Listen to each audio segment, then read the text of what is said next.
เป็นท่านชัยวัฒน์นาคเสโนช่วงเจ้ามืดอย่างนี้มาปะกันแล้ว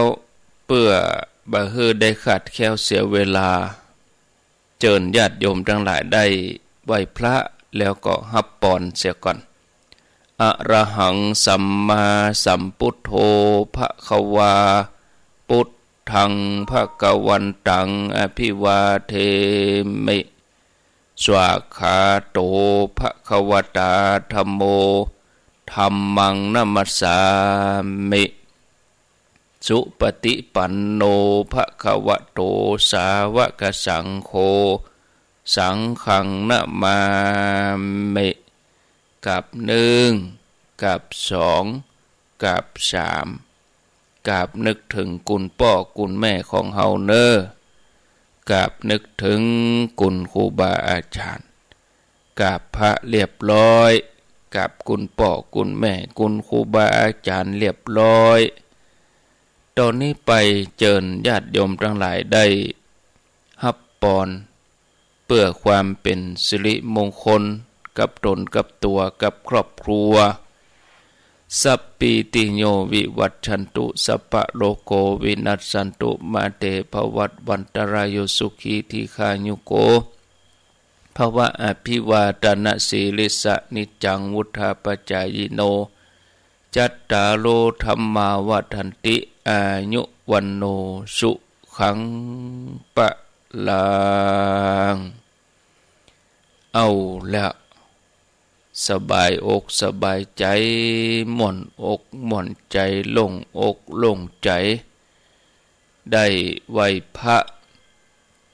ได้ฮับปอนแล้วร่างกายของเฮาญาติโยมทั้งหลายบางครั้งบางทีเฮาพิจารณาพอแล้วเนี่ยเฮาเข้าสู่ความเสื่อมไปตลอดทุกวันพิจารณาเอาร่างกายตัวเก่าเฮานี่มันเกิดมาแล้วมันก็เปลี่ยนแปลงเป็นไปตามหน้าที่ของมันเฮาจะรักษาได้ก็เพียงแต่ว่าเฮากินอาหารบำรุงหล่อเลี้ยงบางครั้งบางทีจะเยียวยากันไปแต่มันก็ไม่ไหวบ่วันใดวันหนึ่งมันก็จะต้องเป็นไปตามเรื่องของมันนั่นคือจากโลกนี้ไปเฮาจะไปมัวเมาลุ่มหลงวุ่นวายเกี่ยวข้องกับมันสิ่งใดที่จะประพฤติปฏิบัติเป็นอัตเป็นธรรมจะย่าให้จิตใจของเฮาบ่เศร้าหมองบ่ขุ่นมัวบ่ขัดข้องบ่เฮือดวุ่นวายไปตามสัญญาอารมณ์ต่างๆเฮาจะต้องแก้ไขเพราะใจเป็นสิ่งที่แก้ไขได้เมื่อแก้ไขได้บ่ติดข้องในสิ่งต่างๆแล้วอยู่ในโลกมันก็เบาสบายบ่วุ่นวายเฮาก็มีความเพลิดเพลินมีความสุขจะยืนจะนั่งจะเดินก็เป็นสุขสุขโตบ่มีทุกข์บ่มีโทษในตัวคนที่ฝึกอบรมจิตใจของตัวเก่าดีถึงจะบ่มีความรู้ทั้งโลกก็ตามบ่มีสมบัติพัสถานทั้งโลกที่เขานิยมชมชอบกันบ่มีบ้านหลังใหญ่บ่มีรถคันดีบ่มีรถคันใหม่บ่มีบ้านหลังใหญ่ผ้าผ่อนต้นสบายบ่สวยงามเหมือนเขาสวมใส่แต่มีความสุขแต่มีความสบายเพราะใจสะอาดบริสุทธิ์จะอยู่ในป่าดงพงไพรจะอยู่ปืนเก้าไม้ก็มีความสุขบ่มีความทุกข์ความวุ่นวายใจดีเป็นใจที่ประเสริฐคนเฮาก็เลยมีคุณค่าอยู่ที่ใจคนที่บ่มีจิตใจสะอาดบริสุทธิ์บ่มีจิตใจที่เคยฝึกอบรมมาตั้งธรรมคนนั้นก็บ่มีคุณค่าสาระในตัวเองก็ตำหนิตัวเองได้ เพราะว่าใจวุ่นวายขัดข้องอยู่บ้านหลังใหญ่อาศัยหลังงามจะนั่งจะนอนที่นอนนุ่มนวลขนาดไหนมันก็เป็นทุกข์อย่างนั้นเพราะว่าใจบ่มีอัตบ่มีธรรมบ่สุขบ่สบายถ้าใจมีอัตมีธรรมตั้นไปอยู่ที่ไหนอยู่อย่างใดก็เป็นสุขถึงโรคภัยไข้เจ็บมาเบียดเบียนกายตัวนี้แบกนักขนาดไหนก็เป็นสุขภายในใจเป็นสุขอย่างใดเฮาก็ต้องฝึกต้องอบรมตัวเองให้รู้ตัวให้เข้าใจญาติโยมทั้งหลายกายอันนี้เป็นที่อยู่อาศัยของโรคกายสังขารเป็นรังของโลกมันมาเกาะมาอาศัยกายเฮานี้เหมือนสัตว์ทั้งหลายเกิดมาในโลกอาศัยแผ่นดินอาศัยอากาศอาศัยธรรมชาติเขาจะไล่มันหนีไปที่ไหนมันก็หนีไปไม่ได้เพราะมันอาศัยโลกใบนี้เป็นที่อยู่อาศัยโรคภัยไข้เจ็บมันก็อาศัยกายของเขาเป็นที่เกิดบ่ว่าจะเป็นโรคไข้หวัดโรคไวรัสโรคไอโรคอะไรยังก็ตามมันมาอาศัยกายของเฮาเป็นที่อยู่อาศัยของมันเฮาไล่มันไปจำมันหนีโรคอันนี้หายไปโรคอันใหม่ก็เกิดขึ้นมาผลที่สุดมันก็จะต้องแตกสลายไปด้วยกันไปตามหน้าที่ของมันเรื่องของกายมันเป็นอย่างนี้เมื่อมันเป็นอย่างนี้เฮาเข้าใจตามความเป็นจริงอยู่ในกายไปวันใดก็ต้องเป็นทุกข์เพราะมันเรื่องของกายเรื่องของขันธ์เปิ้นเลยบอกว่าภาราหาเวปัญจขันธาขันธ์ทั้งห้าเป็นภาระนักจะใดนักในการดูแลรักษาถ้าหากว่าบ่มีขันธ์ก็บ่มีทางที่จะปฏิบัติได้เอามรรคเอาผลเอาทานศีลเอาภาวนาบ่ได้ถ้าบ่มีขันธ์แต่ขันธ์มันก็เป็นทุกข์เป็นโทษเป็นโรคภัยเมื่อประพฤติปฏิบัติใจของตัวเก่าให้บริสุทธิ์ได้ธาตุขันธ์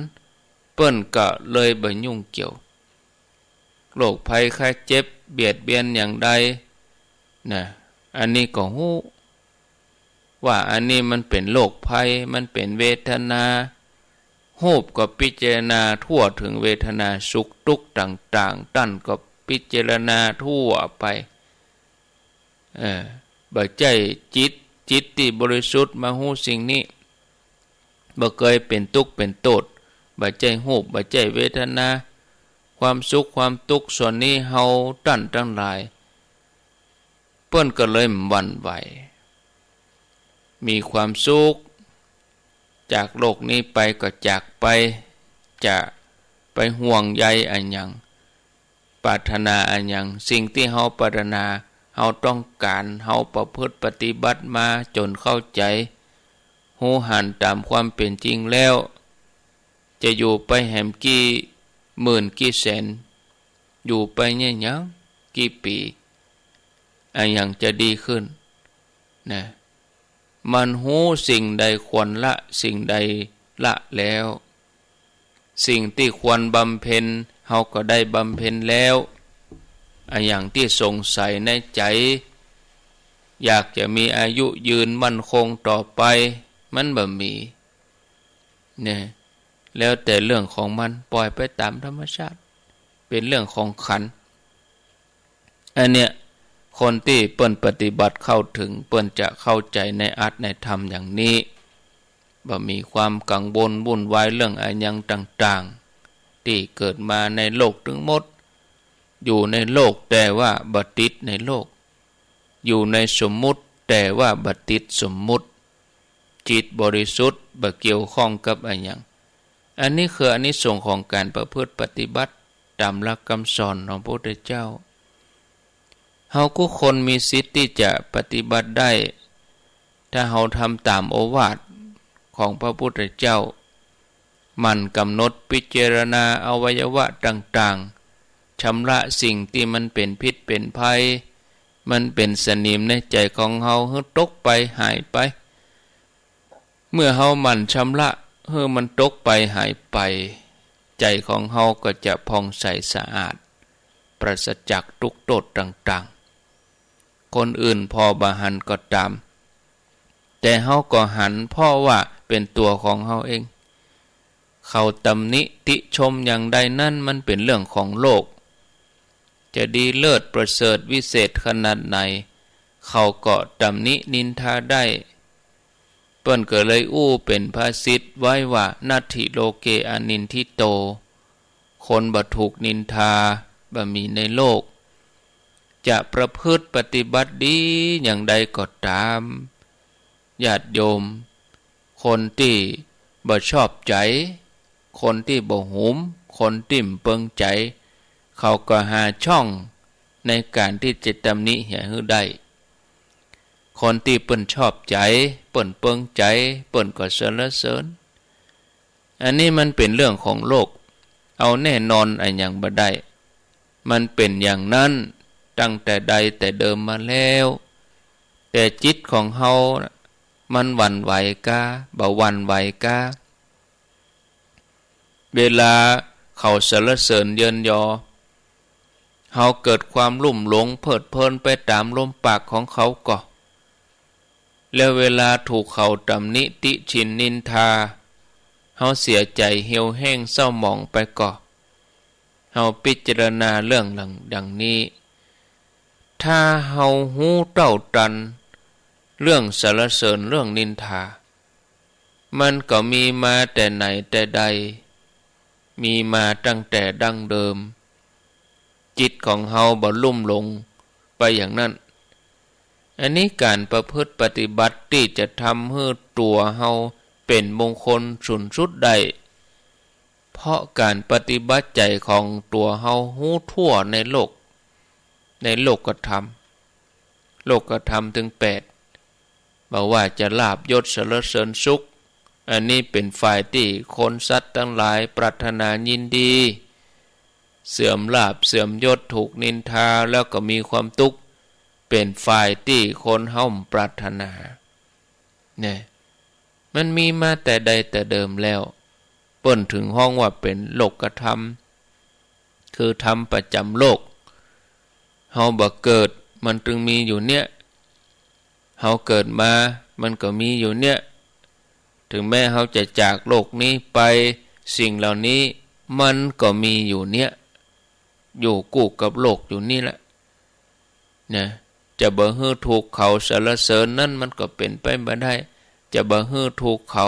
นินทานั้นมันก็มีเพราะคนหรือว่าสัตว์ทั่วโลกมันก็เหมือนกันถ้าเขาชอบ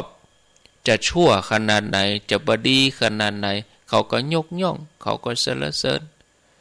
แต่ถ้าเขาบ่ชอบเขาเปิงใจต่อให้ดีขนาดไหนเขาก็บ่ยินดี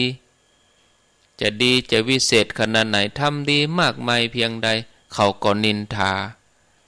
แต่ใจของเฮารักษาได้ก็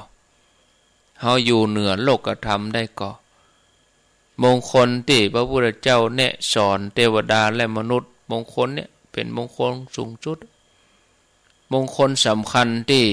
เป็นมงคลสุดท้ายเปิ้นได้บอกไว้ จิตใจของคนเฮาเนี่ยบ่หวั่นไหวในโลกธรรมถึง8เป็นจิตที่เกษมเป็นจิตที่บริสุทธิ์เปิ้นก็เลยถือว่าเป็นมงคลที่ดีเฮาเป็นอย่างอันได้ก็ที่เป็นอย่างอันบ่ได้ก็เพราะว่าเฮาได้พิจารณาเข้าถึงขีดของมันถ้าเฮาพิจารณาเข้าถึงขีดของมันเฮาก็หันสิ่งเหล่านั้นเป็นไปตามความเป็นจริงเป็นผู้ฮู้บ่ได้เป็นผู้แสดงกรรมสรรเสริญนินทามันมีอยู่กู้โลกนี้ จิตใจที่ไปลุ่มหลงก็เพราะว่าจิตใจย่อมสะอาดบริสุทธิ์ย่อมได้ชำระจิตใจยังบ่ฮู้ทั่วสิ่งเหล่านั้นถ้ามันฮู้ทั่วมันเข้าถึงทุกสิ่งทุกอย่างแล้วสิ่งเหล่านั้นมันก็เป็นอย่างนั้นโลกก็เป็นโลกธรรมก็เป็นธรรมมันก็เป็นธรรมดาความบริสุทธิ์เป็นความบริสุทธิ์มันบ่มีอะไรอย่างมาผสมประสานต่างอันต่างอยู่ต่างอันต่างความจริงมันก็เลยบ่มีเรื่องอะไรอย่างยุ่งเหยิงวุ่นวายถ้าเราปฏิบัติได้อย่างนั้นมันก็จะสุขสบายจะมีอะไรอย่างอยากได้แถมต่อไปในโลกนี้เพราะความสะอาดบริสุทธิ์มันพอเหมาะพอดีพองามเพิ่มเติมแถมก็มได้ละจะเอาออกก็บ่ได้มันจะพร่องไปมันจะเสียหายก็คงเส้นคงวาอยู่เสมอ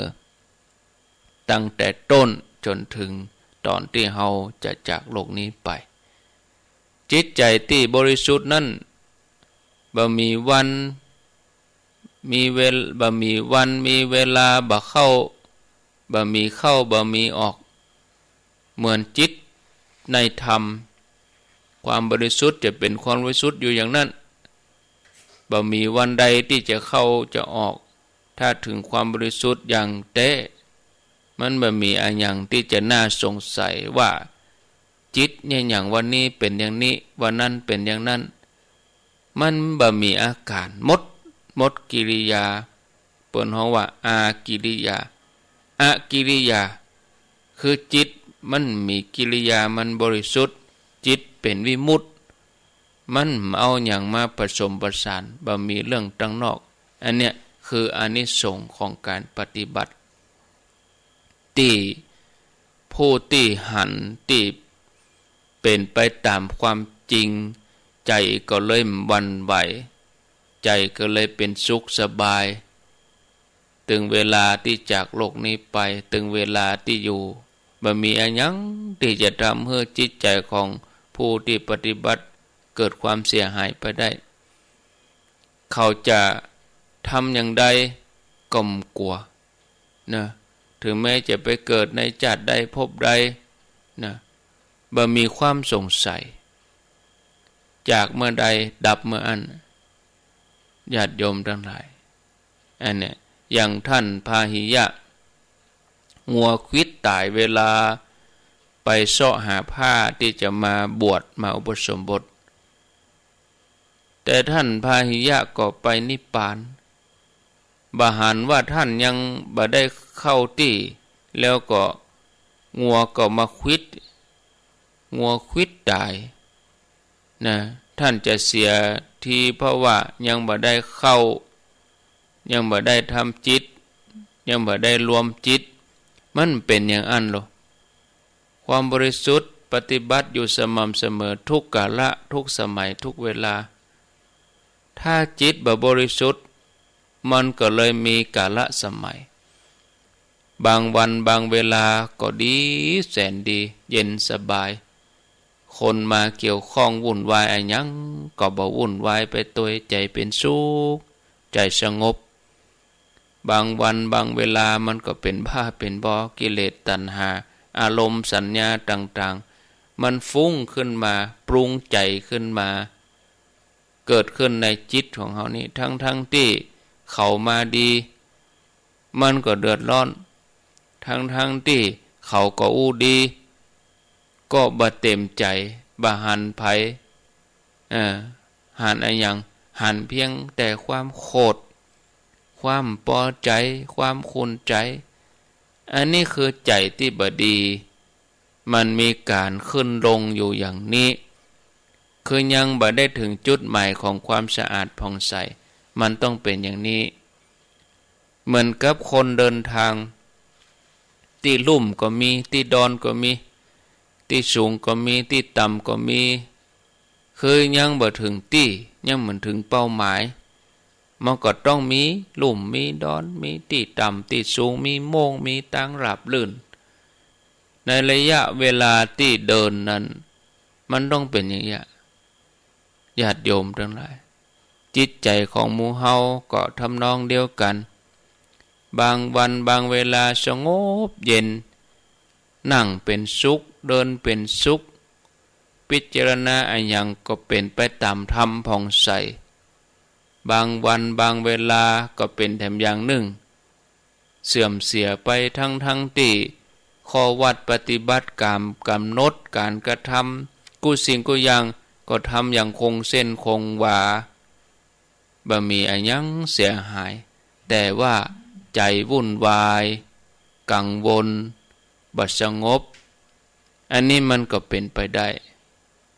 คนที่ปฏิบัติจะต้องหันจะต้องเป็นไปถ้าบ่ฮู้เรื่องเหล่านี้ตามความเป็นจริงของมันว่ามันเกิดขึ้นจากสถานการณ์ใดอารมณ์สัญญาส่วนนี้มาถึงเป็นไปวันนั้นดีวันนี้บ่ดีมันถึงเป็นไปอย่างนั้นถ้าบ่ฮู้ต้นตอของมันก็มีทางที่จะแก้ไขให้เกิดสุขได้ให้สบายได้คือบ่ฮู้บ่เข้าใจในโลกธรรมตามความเป็นจริงถ้าฮู้ถ้าเข้าใจว่าสิ่งใดที่มันเกิดขึ้นสิ่งนั้นมันก็ดับไปอารมณ์สัญญาสังขารอันนี้มันบ่ใช่เรื่องของจิตคือแยกกันออกเรื่องสังขารกับจิตมันเป็นคนละอย่างการปรุงแต่งการคิดที่เป็นไปอย่างนั้นมันเป็นเรื่องของสังขารบ่ใช่ความบริสุทธิ์ของจิตอันนี้เฮาพิจารณาว่าอันยังเป็นธาตุอันยังเป็นขันธ์อันยังเป็นจิตมันเลยยุ่งกันไปเข้าใจว่าความคิดความปรุงแต่งก็เป็นจิตบ่ฮู้ว่ามันเป็นสังขาร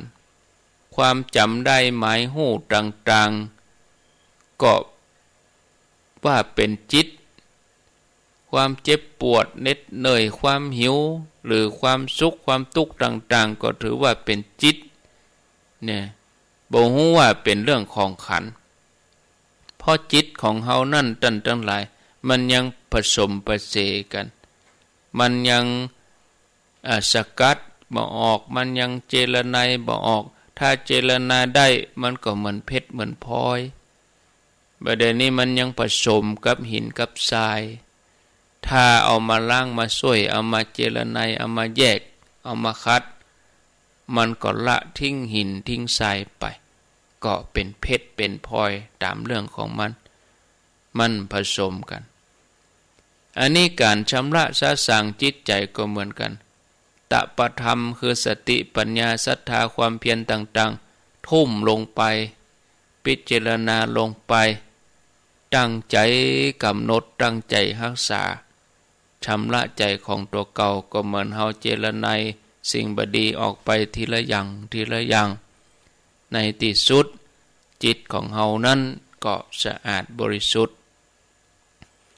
เรื่องธาตุขันธ์กับจิตก็เหมือนกันเหมือนกับเพชรพลอยที่เปิ้นเจรไนได้มันก็มีอันยังมาผสมระยะที่เฮายังผสมผสานกันอยู่บ่ฮู้ว่าอันยังเป็นจิตอันยังเป็นธาตุเป็นขันธ์รูปเวทนาสัญญาสังขารวิญญาณอันนี้เป็นขันธ์ที่มีอยู่ในตัวเฮากู้คนจิตมันก็มีอยู่ในเนี้ยมีอยู่ในธาตุในขันธ์เนี่ยแต่เฮาย่ำหันเตื้อเฮายังหลงว่าอันนั้นเป็นอย่างนั้นอันนี้เป็นอย่างนี้เพราะเฮายังบ่เข้าถึงความสะอาดบริสุทธิ์เฮาบ่เคยหันจิตเป็นวิมุตติเมื่อหันจิตบริสุทธิ์จิตมันเป็นวิมุตติปฏิบัติอย่างจริงจังเรื่องธาตุขันธ์มันก็เป็นอย่างนั้นองค์พระสัมมาสัมพุทธเจ้าท่านก็ยังมีอยู่ก็มาอย่างอ่านก็สอนสรรพสัตว์ทั้งหลายบ่ได้สอนสรรพสัตว์สาวกทั้งหลายทั่วไปก็เหมือนกันแต่ความบริสุทธิ์นั้นมันอยู่ในธาตุในขันธ์ก็เพราะหันเฮาเป็นตัวของเฮาบ่มีตั้งสงสัยว่าเป็นไปอย่างใดอย่างอื่นจิตที่เป็นวิมุตติจิตที่บริสุทธิ์มันจะเสียหายไปตอนไหน จะเป็นไปอย่างใดเนาะจะอยากอันยังจะได้ยินดียินให้อันยังมันบ่มีทางศรัทธาญาติโยมถ้าเฮามันพิจารณาเฮาพิจารณามันบ่มีการบ่มีสมัยมันเป็นอากาลิโกคือว่ามันบ่จำกัดการตั้งแต่ฮู้วันเข้าใจไปจนถึงที่สุดมาเฮาหายสงสัยเนี่ยอันนี้คือการปฏิบัติแล้วเฮาก็เอามาพิจารณาใจของเฮาบ่เดี๋ยวนี้มีที่ปึ้งที่อาศัยก็ว่าเกิดความสงสัยว่าทำบุญแล้วเป็นอย่างใดจะไปสู่ที่ไหนจากโลกนี้ไปแล้วเกิดที่ไหนก็เพราะว่าเฮาบ่เคยพอใจของเฮาใจของเฮาเป็นมนุษย์ก็เป็นสัตว์ก็เป็นเทวบุตรเป็นเทวดาเป็นมารเป็นพรหมหรือว่าเป็นอะไรอย่างเฮาก็ตรวจพอใจของเฮานี่ใจของเฮาที่ชั่วที่เสียที่มันเน่ามันเหม็นที่เดือดที่ร้อนก็สัตว์นรกน่ะมันมาทำให้เฮาฮ้อนทำให้ใจของเฮาไหม้ใจที่บ่มีสติปัญญาบ่มีต้านศีลภาวนามีแต่อยากได้มีแต่โลภหลงมีแต่โคตรเหมือนสัตว์เกิดมาบ่เคยทำบุญสุนตันอะไรอย่างขอให้มันได้กินได้อยู่สบายก็พอถ้าเฮาเกิดเพียงเตอีมันก่อมผิดแผกแตกต่างอะไรอย่างไปกว่าสัตว์เดรัจฉานนะเมื่อเฮาจากโลกนี้ไปเฮาก็ไปเป็นสัตว์เพราะมันมีคุณสมบัติของมนุษย์ใจของมนุษย์ก็คือเป็นใจที่รู้จักผิดชอบชั่วดีอันใดขาวอันใดดำมีต้านศีลภาวนากำกับมีมนุษยธรรมที่เปิ้นบอกไว้นะคนที่มีคุณธรรมคือกายสุจริตวาจาสุจริตมโนสุจริตแล้วก็กรรมบท10อย่างอันเนี้ยคือความเป็นมนุษย์เมื่อจากโลกนี้ไปจากไปเมื่อใดก็บ่ผิดคือจะไปเกิดเป็นมนุษย์แถมเป็นมนุษย์โซนะเป็นมนุษย์ที่ดีบอกว่าร่างกายจิตใจก็สง่างามเป็นคนดิบคนดีมีสติปัญญามีมนุษยธรรมประจำตัวถ้าเป็นเทวธรรมคือมีหิริโอตตัปปะกลัวบาปนะมีความละอายบอกว่าที่ลับที่แจ้งเฮาจะกึดก็ดีจะอู้ก็ดีจะทำก็ดีสิ่งที่มันเป็นกรรมชั่วเป็นบาปเฮาก็กลัวเพราะเฮาเองจะได้รับทุกข์รับโทษ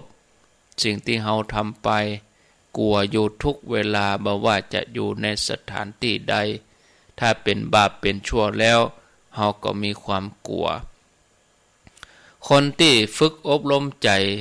ให้เป็นไปในทางที่สงบสุขมีสมาธิสมาบัติอยู่ในใจบ่หลงไหลใฝ่ฝันในเรื่องของการอารมณ์ต่างๆแต่ฮู้ดีว่าจิตระยะนี้เนี่ยมันนิ่งมันบ่ใจหมดกิเลส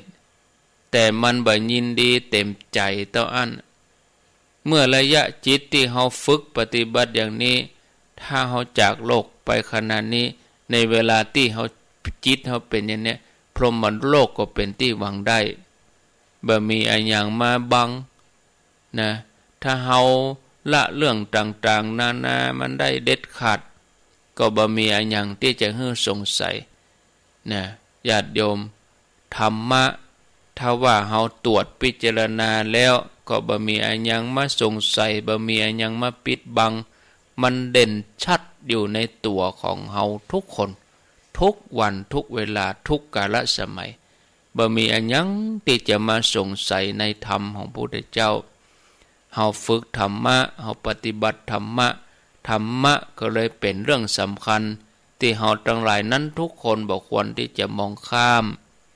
เฮาควรจะเอามาประดับกายวาจาใจของเฮาคนที่มีธรรมะเป็นเครื่องประดับแล้ว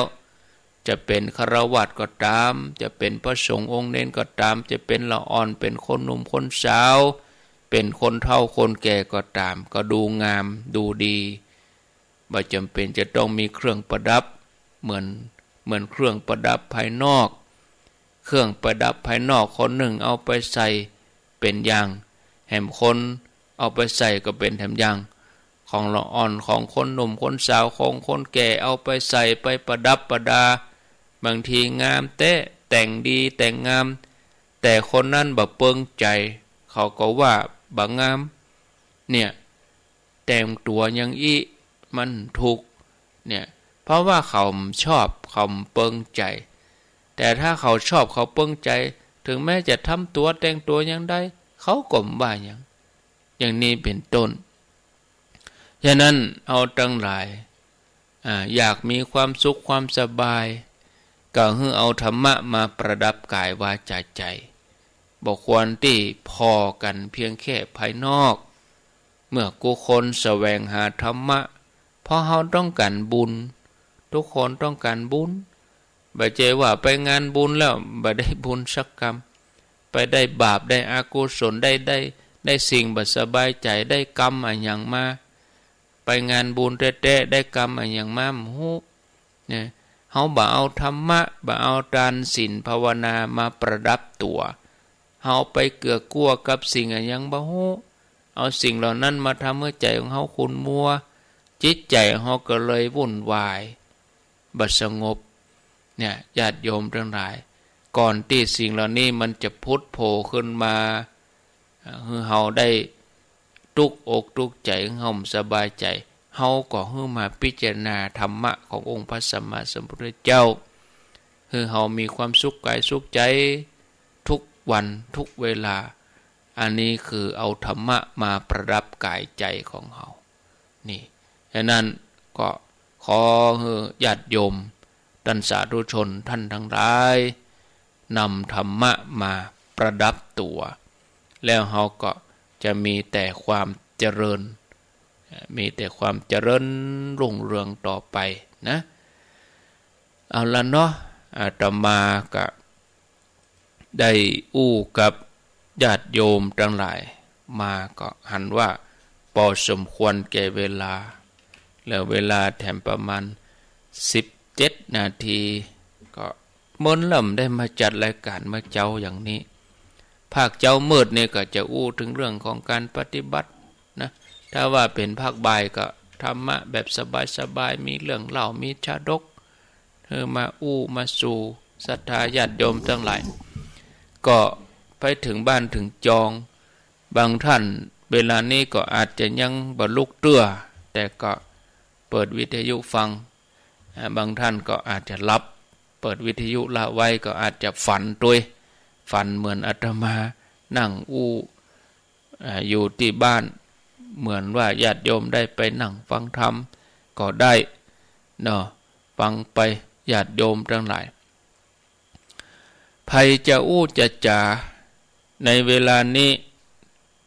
ตื่นกันมาละกำตื่นเตื่อโมโหเนาะ0998366322โอ้เจ้านี้นี่อัน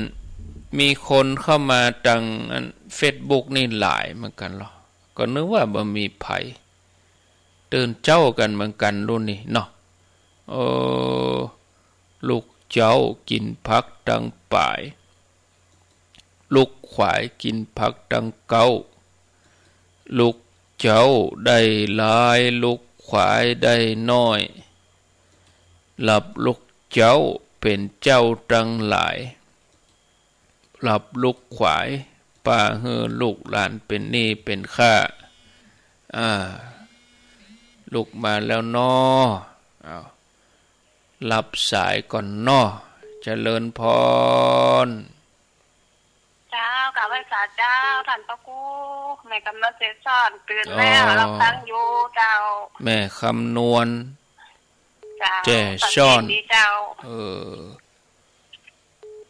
เจ้ากลับไปศาลเจ้าอนุโมทนาอันนี้เปิ้นอยู่แจ่ซ่อนลำปาง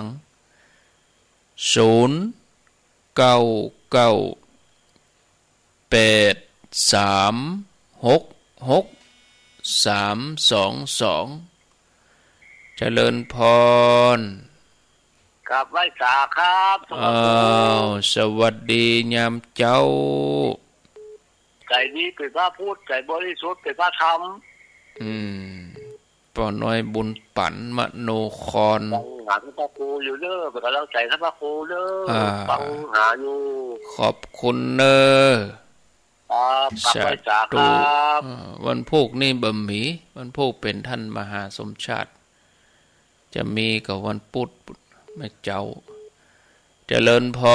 รเอาไหว้สาพระครูโทษจากที่ไหนจากพ่อบุญมีความช่วยเหลือ2298ชัดเจนอย่างนั้นเลยฟังท่านเลยได้ยินชัดดีน้อชัดเจนดีครับติดตามตลอดน้อ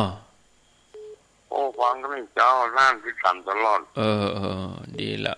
เป็นกำลังใจท่านพระครูเด้อกับไหว้สาโอ้ก็ยังมีคนฟังเหนียวแน่นอยู่รู้นี่ได้อู้คนเดียวรู้นี่เจริญพรไหว้สาเจ้าท่านพระครูว่าจะได้สิ่งที่ประดับตัวก็คือธรรมะนั่นน่ะงดงามไปตลอดนะตื่นมาจักพอดีเจ้าโมทนาสายต่อไปเจริญพรไหว้สาเจ้าอาจารย์โทษจากที่ไหนจากไม่มูดไม่วินเจ้าอำเภอตลอดอำเภอหยังบ้านแม่มุดอำเภอแม่วางเจ้าอำเภอแม่วางเจ้าฟังตลอดเจ้าตื่นมามันตื่นเมื่ออีก็ได้ฟังเจ้าลูกเจ้าเหมือนกันควายแล้วขึ้นมันแทรกเจ้าพระอาจารย์ควายมาตี 5ก็ฟังของป้าดมหั่นกะของป้าดมตั้งเพมันจุดอัพสัญญาณแต่จะฟังแม่ฟังจากแดนดินถิ่นนั้นมาเจ้าถ้าตี 5ก็ฟังของป้าดม 89.50ไหลเสาะหาเอาหมดธนาเนอแม่หมุดได้กะของป้าดมใกล้ได้อยู่ตี 5ไหลเสาะหาเอาเจริญพรไปสาเจ้าพระครูรายงานตั๋วเจ็ดฟองต้องร้อนที่โฮมลำปางเจ้าอนุโมทนา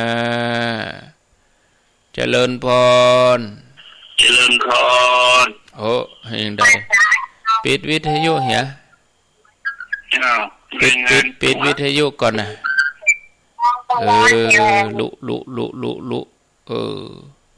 เวลาโทรมานี่จะเป็นเร่งวิทยุดังมันฟังกันบ่ฮู้เรื่องไม่ใช่ก็อาตมานะตนอื่นด้วยเจริญพรจ้าท่านสาจ้าท่านพระครูเจ้าว่าจะได้แม่สรินทิพย์บุญเลิศเจ้าฟังอยู่เจ้ากรุงเทพฝนตกอยู่กันแม่เจ้าช่วงนี้ตกทีน้อยจะได้ตกแบบนั้นก็ตกหรอกให้พอดีเนี่ยตกเจอทุกวันเหมือนกันนะครับลูกเจ้าเหมือนกันล้อปกติจะตื่นตี 3 ครึ่งนะเจ้าแต่บางวันจะตี 3ก็ตื่นละแต่ส่วนมากมีลักๆก็คือตี 3 ครึ่งก็จะตื่นแล้วจ้ะก็เดี๋ยวจะตามกับ4 โมงไปก็เดี๋ยวทำวัดเลยจ้ะทำวัดเช้าโมทนาเจ้าการไม่สายเจ้ากรุงเทพมหานครบ่นะเจริญพรติดแล้วเนาะแม่จันติ๊บมันลำได้อู้กันได้อาตมาอาตมาได้เข้ารายการว่าเจ้าหลายวันเลยบัลล่ำได้ยินญาติโยมเขาช่วงนี้ก็งานก็เบาบางไปแล้วก็ได้มาเข้ารายการละแม่เจ้านะโมทนาได้ยินเสียงก็ใต้ข้างสูงแล้วก็โมแล้วก็ใจดีเลยเจ้าโมทนาบุญตัวสังขารแม่มันถึงอย่างนั้นเฮาเฒ่าแก่แล้วนะเฮาเฒ่าแก่แล้วโรคภัยแค่เจ็บมันก็เข้ามาเบียดเบียนมัน ร่างกายเฮามันสมบูรณ์เหมือนเก่าแล้วหรอโมทนามันจะไปเหมือนหนุ่มสาวจะได้เมื่อหนุ่มสาวนี่มันแข็งแรงอยู่เฮาก็มีภูมิต้านทานเท่าแก่มาแล้วภูมิต้านทานมันก็ล่วงโรยด้วยสังขารต่างๆมันก็อ่อนกำลังไปโรคภัยไข้เจ็บมันก็แน่อยู่หั่นมันได้ช่องแล้วหรอนะเอานั้นเฮาก็ต้องรักษาสุขภาพมือดีเท่าแก่มาแล้ว0998366322เอ้าไผมีหยังจะอู้จะจ๊ะครั้งแถม8นาทีกำเดียวก็จะได้ลากันห่างเวลาให้สถานีสัก 2-3 นาทีเพื่อที่ว่าจะได้เตรียมเข้าสู่รายการต่อไปเวลาตี 4ถึง6 โมงถึง7 โมงวันนี้วันอาทิตย์ก็ฟังท่านอาจารย์วรรณชัยชยานันโทเจริญพรเอาไว้สาเจ้าโทรจักดังใดสันทรายเจ้าสันทรายอ๋อโอ้เมินแล้วเนาะได้ฟังตลอดเลยนะเจ้าได้ยินชัดแจ๋วแจ่มแจ้งดีเนาะเจ้ากำลังใจให้เนอะเจ้าจกดีเนอะจกดีกับไว้สาเจ้าคนฟังหลายอยู่มาเจ้านี่เจริญพรกับไว้สาเจ้าท่านพระครูโทรจากที่ไหนจากเกี่ยวจะไหนแจ้ห่มลำปางปุ่นฟังสถานีไหนนี่แจ้ห่มจะรุ่นนี้เจ้าสาธุโมทนาลุงทองเจ้าใจ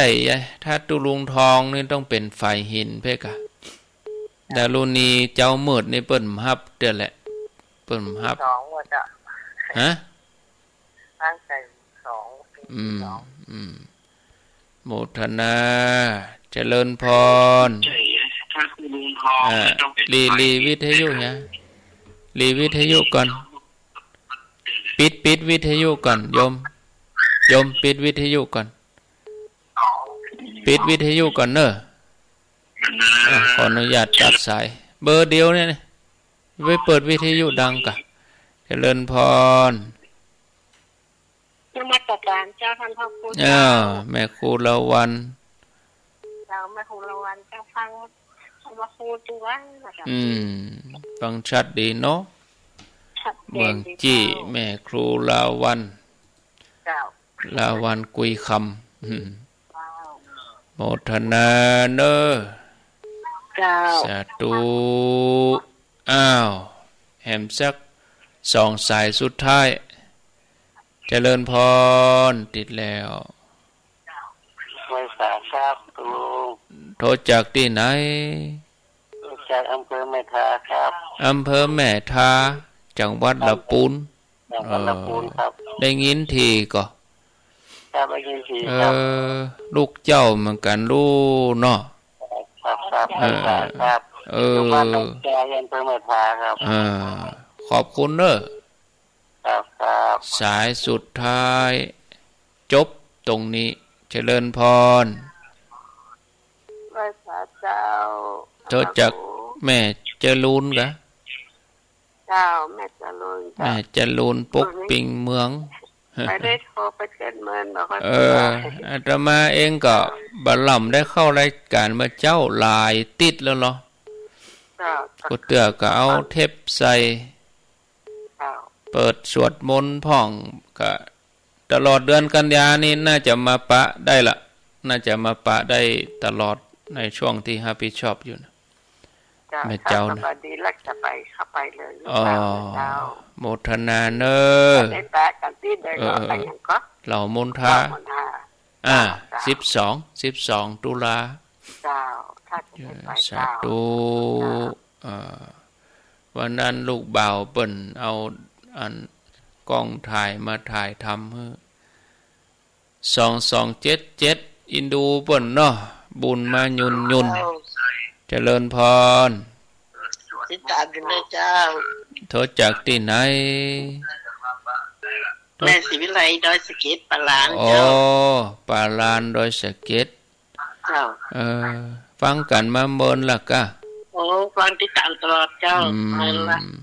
ฟังที่104นี่เนาะเจ้าเตะดีท่านโอ้โหดีเจ้ามีคติสอนใจเจ้าวันพูกก็ฟังรูปอื่นเปลี่ยนอรรถรสเปลี่ยนรสชาติแล้วก็มาปากันวันพุธปุ่นโมทนาเน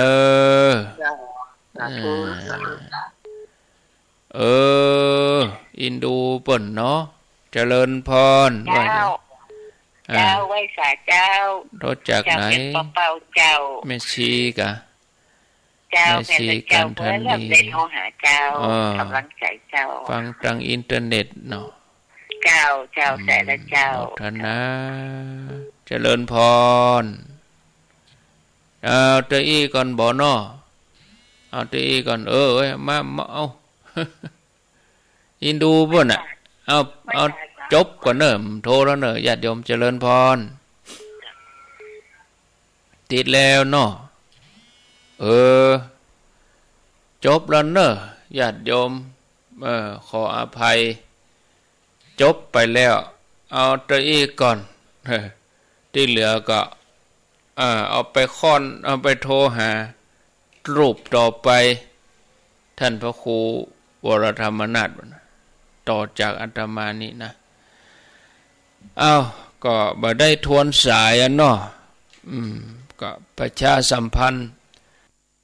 ข่าวสารงานกุศลงานบุญเห็นสักหน่อยวันที่3 ตุลานี่ต่างคณะสงฆ์อำเภอดะหล่อเปิ้นจัดงานโครงการธรรมสัญจรที่วัดพระธาตุดอยน้อยวันที่3 ตุลาเวลาบ่ายโมงเป็นต้นไปก็องค์เดชก็พระเดชพระคุณพระเทพรัตนนายกเจ้าคณะจังหวัดลำพูนวัดพระธาตุทะเลพุนชัยในวันจันทร์ที่3 ตุลาคมออกวาสาวันที่10 ตุลาวันนี้วันที่4ถ้าเอานับไปนับมาก็เหลือแฮมเดือนเนาะเหลือแฮมเดือนเดียวน่ะออกวาสาแล้วผ่านไป2 เดือนนั้นเหลือแฮมเดือนเดียววันนี้วันที่4ออกวาสาวันที่10ประมาณเดือนกึ่งเอาตีเป็นเดือนเอาละติดนี่มันนับละศีลเดี๋ยวก็เว้ยเดี๋ยวก็วันศีลเดี๋ยวก็วันศีลนะเว้ยดีเนอะญาติโยมเนาะที่มันเว้ยนี่เพราะว่าเนี่ยเพราะว่าอายุเฮานักขึ้นกะเป็นละออนี่กองหามันได้เพิ่นจะปิดเทอมอย่ากองหานี่ก็เดียวก็แจ้งก็เดียวก็ค่ำก็เดียวก็แจ้งเดียวก็ค่ำวันที่3ที่วัดพระธาตุดอยน้อยเนอะญาติโยมท่านทั้งหลายแถมงานหนึ่งกับวันที่12 ตุลานี่ขอเชิญชวนร่วมทอดกฐินที่วัดเหล่ามนทาอารามเหล่ามนทาเป็นวัดที่เพิ่นสร้างขึ้นมาใหม่ถ้ามีเสนาสนะครบพร้อม 2-3 อย่างก็สามารถที่จะทำเรื่องตั้งขึ้นเป็นวัดในพุทธศาสนาได้นะก็เชิญชวนญาติโยมเนอะวันที่12 ตุลาที่เหล่ามนทาวางศิลาฤกษ์สร้างศาลาการเปลี่ยนแล้วก็ร่วมทอดกฐินครั้งแรกของเปิ้นด้วยกฐินครั้งแรกของวัดนี้แล้วก็เปิ้นก็จะมีการวางศิลาฤกษ์กิจกรรมก็มีตลอดทั้งวันญาติโยมจะมาร่วมวางศิลาฤกษ์ก็เวลาบ่ายโมงแต่ถ้าเขาจะมาทำบุญทำหยังก็มาได้ตลอดทั้งวันนะเชิญชวนเนอะญาติโยมท่านทั้งหลายวันที่12 ตุลา แล้วก็วันที่13นะครับปุ่นไปเวียงป่าเป้าปุ่นเนาะสันต่อ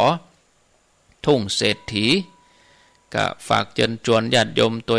สร้างแล้วละศาลาวันนี้อาตมาจะไปประชุมที่สันต่อประชุมวางแผนการงานเตรียมงานกันที่ทุ่งเศรษฐีแล้วก็30 ตุลาปุ่นนะญาติโยมอันนี้กฐินวันเดียว200 วัดนะ30 ตุลาปุ่นก่อนเป็นวันติดตัวเป็นวันหยุดตัวเนอะก็เชิญชวนญาติโยมนะเอาลูกเอาหลานไปตานเฮาก็เตื้อกับกฐินวัดเดียววันเดียวอันนี้วันเดียว200 วัดกันนะไปจอมวัดละ1 บาท1 บาทกับวันเดียวได้ตานถึง200 วัดกันนะ30 ตุลาเนอะที่วัดม่อนฤาษีกิจกรรมก็มีตลอดทั้งวันนะเชิญชวนญาติโยมท่านสาธุชนด้วยเอาละพอเวลาแล้วก็พอแล้วเนาะต่อไปก็ฟังท่านพระครูวรธรรมนาถเจ้าอาวาสวัดหนองเหียงสัญญาณท่านพร้อมแล้วนิมนต์ครับเสียงกองเสียงกองเสียงมองต่ำเข้าเสียงตุเจ้าเต็ดทำมาแล้ว